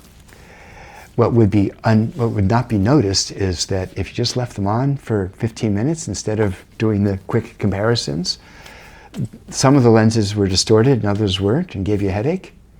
The tint difference would be completely irrelevant in that context, because you can see through any tint and the grass is still green and the sky is blue. But you can't get around a lens that distorts and gives you a headache. And yet the very nature of the testing procedure is one where the distortion in the lens is irrelevant, and the superficial change in the coloration that the brain learns to see through is treated as being the only thing that's relevant. How does that compare to audio and listening to speakers behind a scrim or whatever? Well, that is the same thing is happening. Your brain takes a while to adjust context, so the one you heard before is setting the context. Right. A different, slightly unfair visual analogy, because again, biochemistry takes a little while to adjust, but you go skiing on a cloudy day or in the afternoon when you're skiing in the shadows and can't see the moguls, you wear yellow goggles. You take off the yellow goggles, the snow is purple. Doesn't mean you get out your yellow paint and fix it. You adapt. The short-term comparisons in the brain can be highly deceptive if they're not treated with sufficient respect. Okay. Because we are adaptable. Right. So when you do, the worst comparison is the A-B switch in your hand. People think, oh, the instant switch is so important. Wow. No, the instant switch is the most deceptive of all possible ways. It doesn't mean it's not also a useful tool, but if you have to pick one, the instant comparison is the worst comparison. Because you're not acknowledging the brain, which interpolates and predicts. One of my analogies is also so old, I've got to come up with a replacement for this one, but I can still make the point. So I'll tell you the old version using a Dolby, a cassette.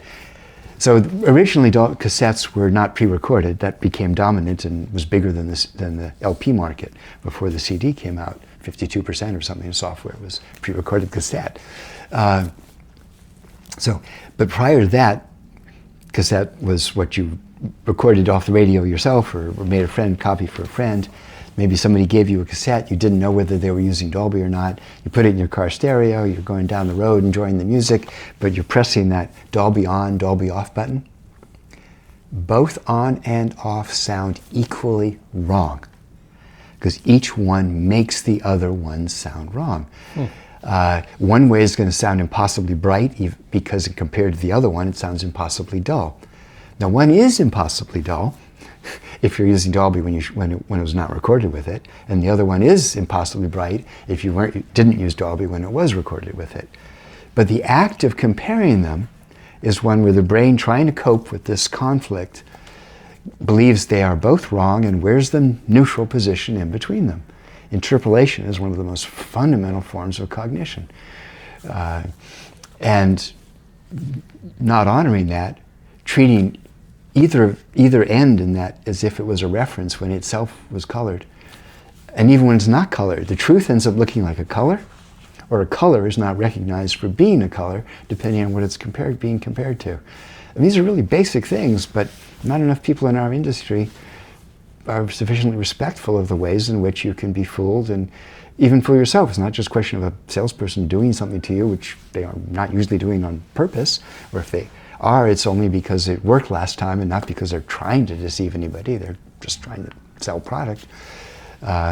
So that's been a pet peeve of my whole audio life is how important evaluation methodology is. I ran a panel with John Atkinson and Kessler on it at the San Francisco Stereophile show at the St. Francis Hotel back in the 90s. And because this was my pet subject, I was given a panel and I was told, what do you want to do?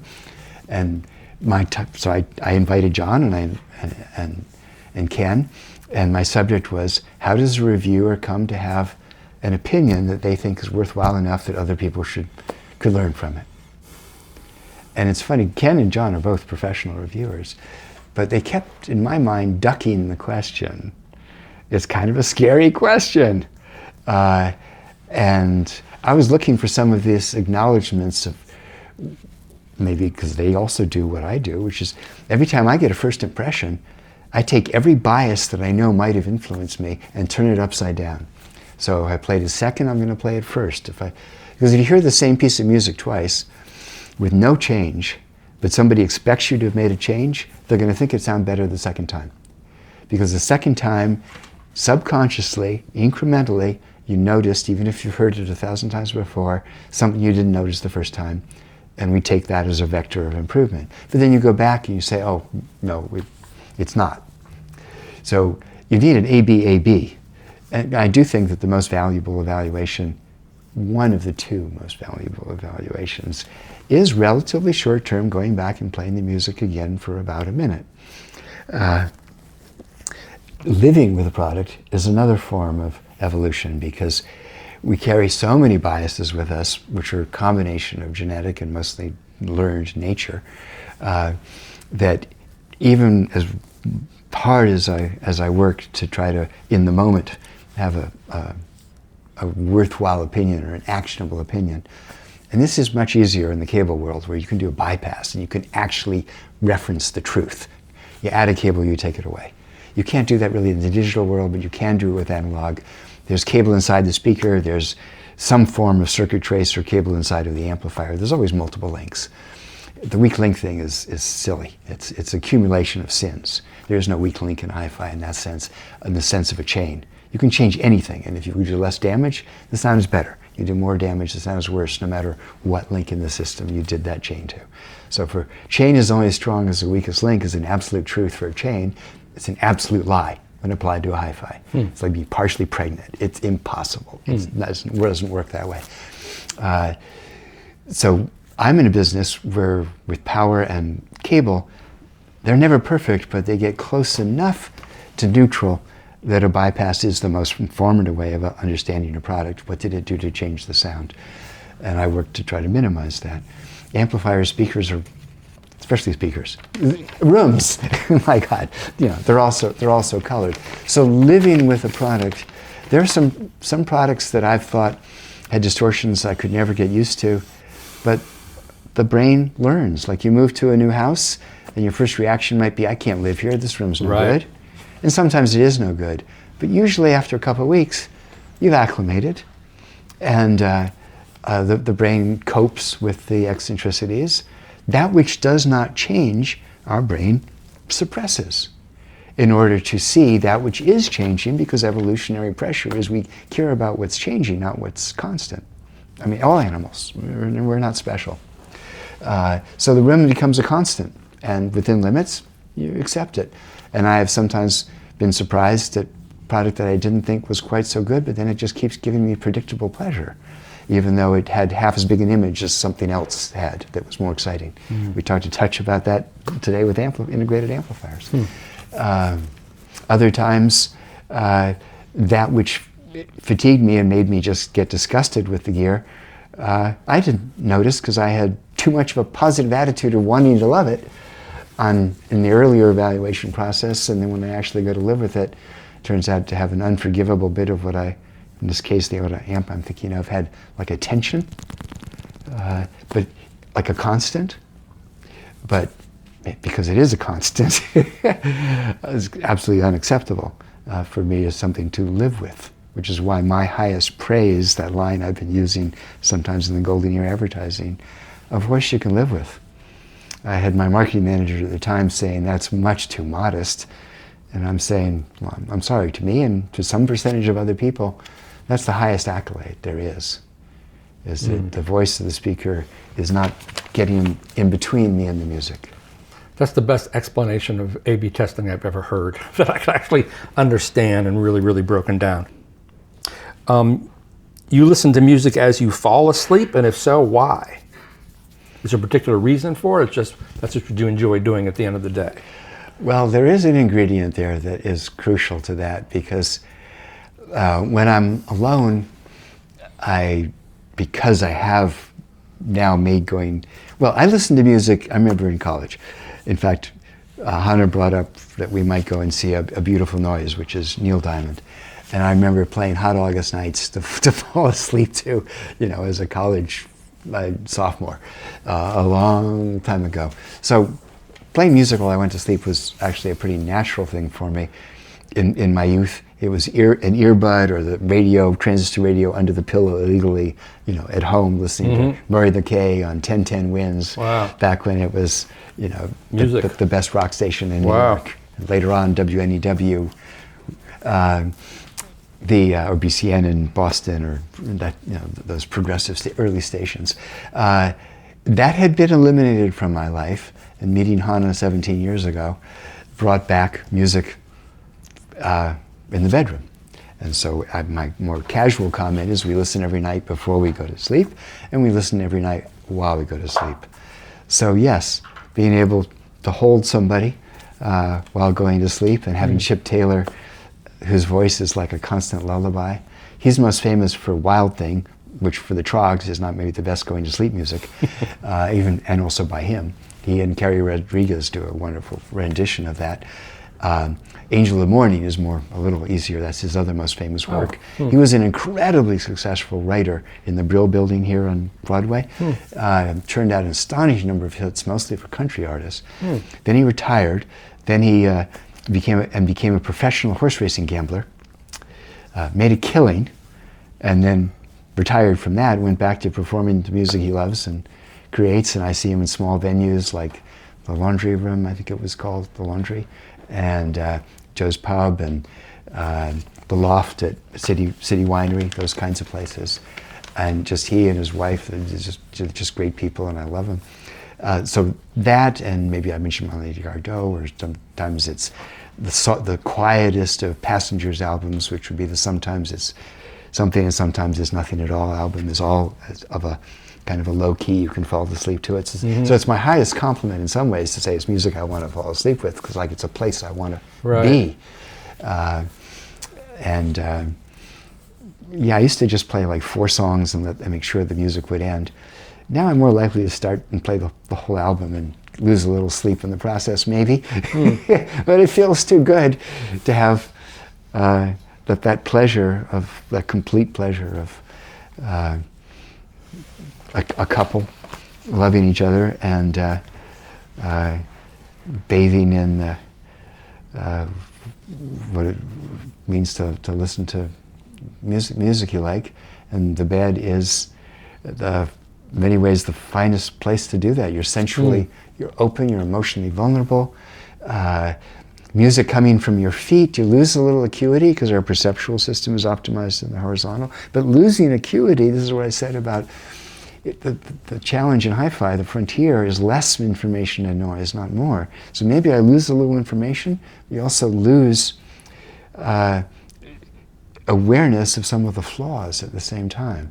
Like the only time recorded music might sound live is if down the hall and around the corner and in another room there was some light classical playing. You might say, wow, that whatever instrument is sounds so good. I wonder if it's live. By the time you walk into the room, not a chance in the world you'd think it was live. Right. It's the feeling that you hope to get from live that we all prize. But we all know that you walk into a room with live compared to a room with recorded, they're very, very different. But they both can do the same thing for you as long as you don't get into the pettiness of comparing them. And so lying in bed at night with your whole body as a microphone at the lower frequencies, sounds just nice. Gently lulling you to sleep, what could be better? You prefer streaming digital over vinyl? You don't listen to vinyl? Why is that? Well, I have a very good acoustic signature, a Skona turntable with their second to best arm and a hand selected, they're all good, but a Lyra, Atlas cartridge. But it's not friendly to the bedroom when you have a choice. So yeah, I was using a dual 1219 to play my records when I referred to 1972 to go to sleep. But today, actually CDs more often than it's streaming. But we do love, and more, and it's like, okay, we love Leonard Cohen. Sometimes put on artist radio, which means 1 out of 4 songs is Leonard. And others is discovering other people doing great covers, or just other music that's not Leonard Cohen covers, but picking a kind of a theme, an attitude. That's streaming? And so that's streaming. Yeah. But not for going to sleep, because for going to sleep we want it to be predictable that it's going to be a level. And I don't want to, yes, it could have been a semi-automatic turntable that would pick up at the end or whatever, but I don't need vinyl to enjoy music. Right. So vinyl is 100% viable, but my attitude personally is I can get equal pleasure either way, not with a given recording. Some recordings sound terrible in vinyl and some sound terrible in digital. And 24-192 isn't always better than 24-96, et cetera, or 24-48. Right. So in that sense, I'm ecumenical. And the convenience is that in a bedroom, LPs are a pain in the neck that I used to not suffer but enjoy. But now, why would I have that awkwardness when it's unnecessary? So you have your acoustic signature set up in one of your other That's in homes. the living room in California, where it's sort of the premium system, although as I introduced you earlier today, it's my bedroom systems that mean the most to me. But whether it's the Wilson Tune Tots here in the guest room or it's the Rockport Cygnuses in California, those 2.0 home theater systems are also very important to me. Destination activities. There's background music, music accompany what you're doing, and there's music or music and a picture being what you're doing. One of the gifts about, say, car audio is that if somebody's listening to music in your car and they answer the phone, you say, what are you doing? You'd say they're driving, not they're listening to music. It's a very awkward thing to say that you're doing something when it doesn't include hands or eyes. In our world, the audiophile world, is a wonderful activity that in a certain way of looking at life has no value, because hands and eyes is how we define value. That's how we define what we're doing. And if it doesn't include either of those, then you can't really be doing it. But we know we are and can. And to those who say cables don't make an audible beneficial difference, which amazes me, but there's tons of these guys on YouTube. It's astounding that people think it doesn't make a difference, but what's your basic answer to someone like that? Cables. Well, the people who proselytize and are saving us from ourselves, that's a component of civilization. In many things, there's a kind of a bell curve, and there are two sides to the bell curve. And I think it's easier to understand the naysayers, if that's what we might call them, if you recognize that on the other end of the spectrum, there are people who do believe in the stupidest stuff. It's human. It's in the spectrum. They're just not our customers. So what? It's not an argument to be won. That's who they are, and it's not my job to save them any more than it's their job to save me. Now, somebody going into a hi-fi store and not yet knowing what are the components of a good audio system, and cable is suggested to them, they might say, really, I have to pay for cable? Whereas nobody says, speakers, really, I have to pay for speakers?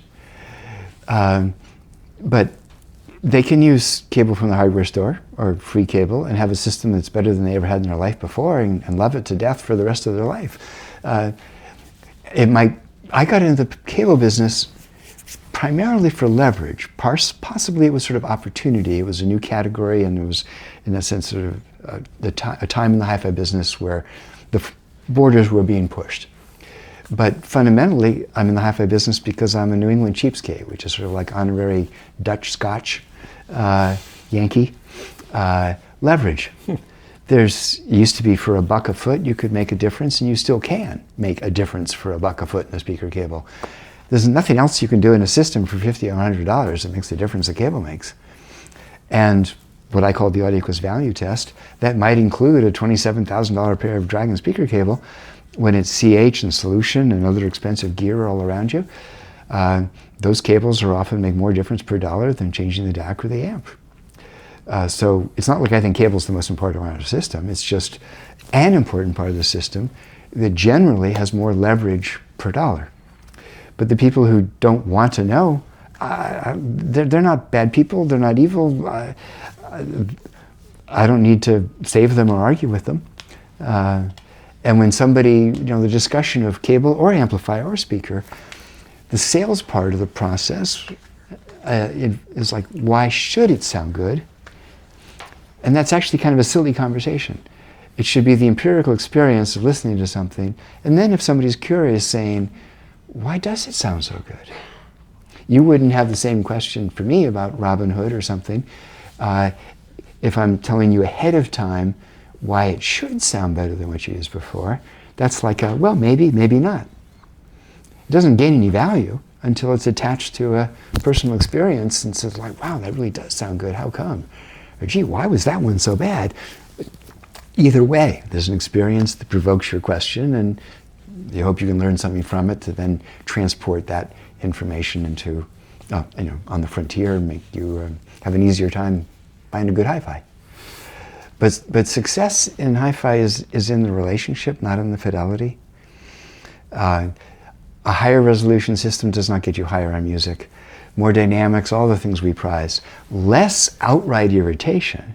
If you can't stand the sound of a horn tweeter, whatever, then sure, that means you get tired sooner and you want to push that back. But I do fight daily against the language that might be used on a retail sales floor. Oh, you don't know how good your speaker is until you've heard it on my speaker. I'm sorry, you don't know how good your music is until you've heard it on my speaker. No, it might be the earbuds that used to come free with your phone. They totally know whether they like it. Peter Mitchell in Stereophile wrote an editorial back in the 90s that I thought was perfect. It was about 93 because Alanis Morissette was big at the time. And he wrote about these kids and how absurd it would be to tell them they weren't enjoying their music just because they were listening to it on earbuds and having the time of their life.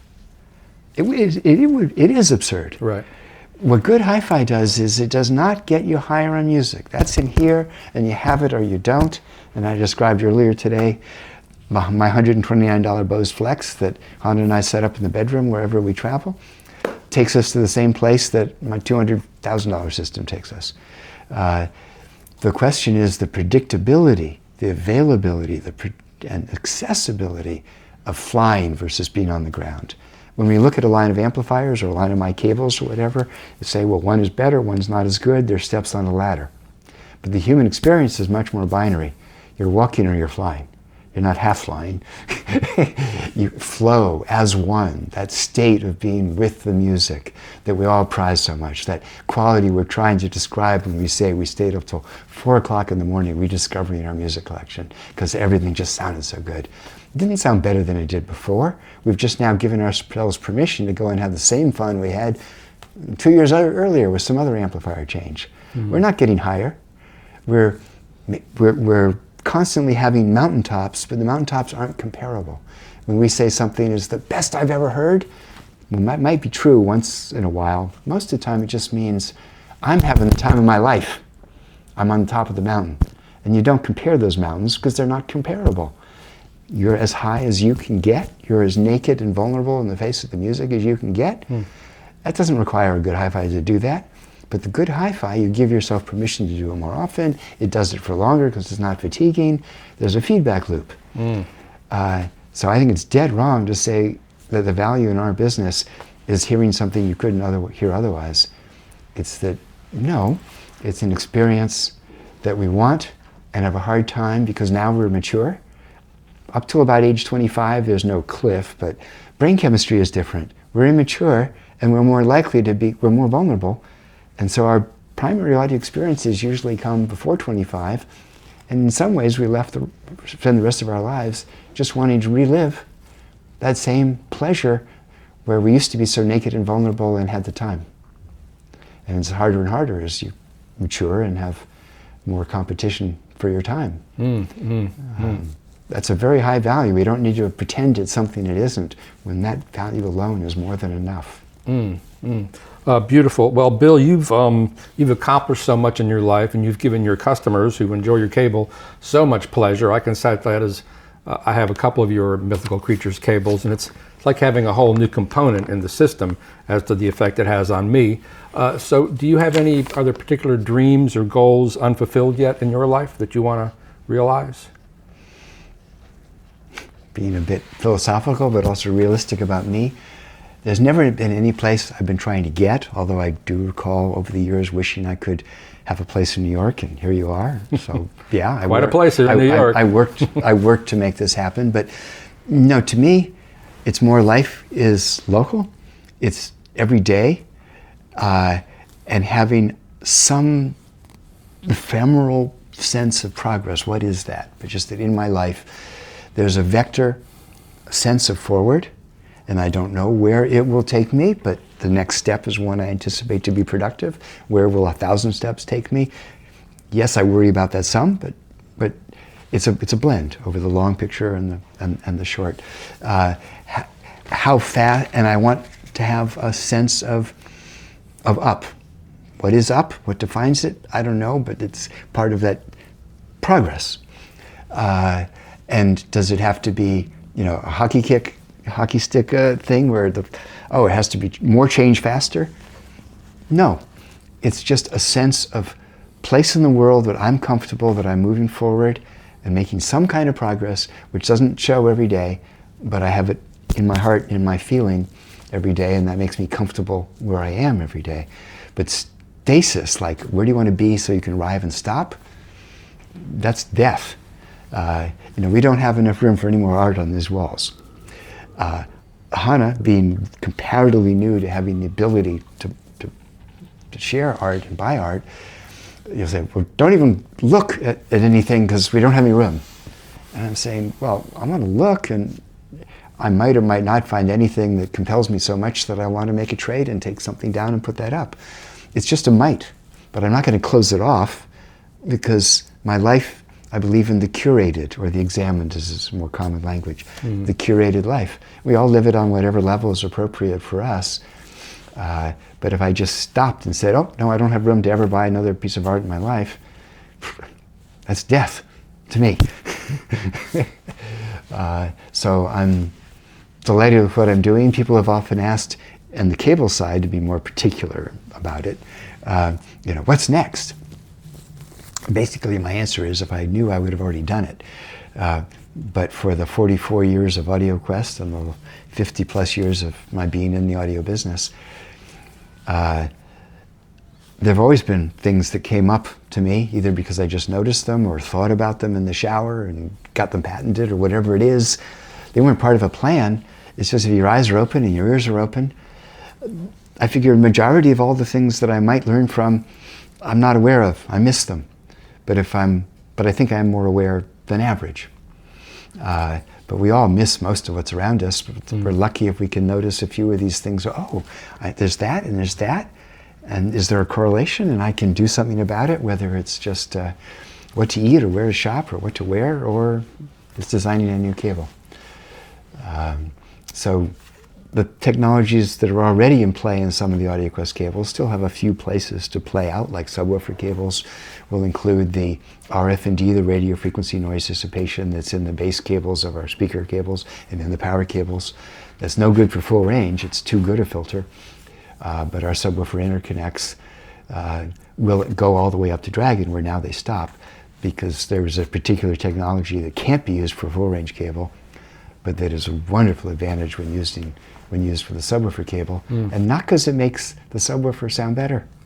Actually, the amplifiers, when subwoofers have an amplifier in them, yes, then even they are a bit sensitive to RF. But mostly it's the output of the preamp. Pulling RF off the output of the preamp will make the preamp sound better.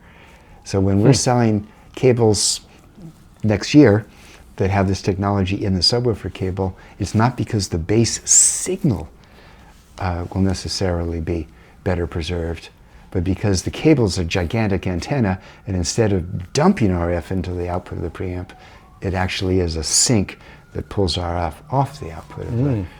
So sometimes cable differences are not cable differences, it's provoked by the cable, but the difference you hear is actually something in the electronics driving it and the sensitivity of that interaction. Thank you, Bill. That was great. Thank you for listening.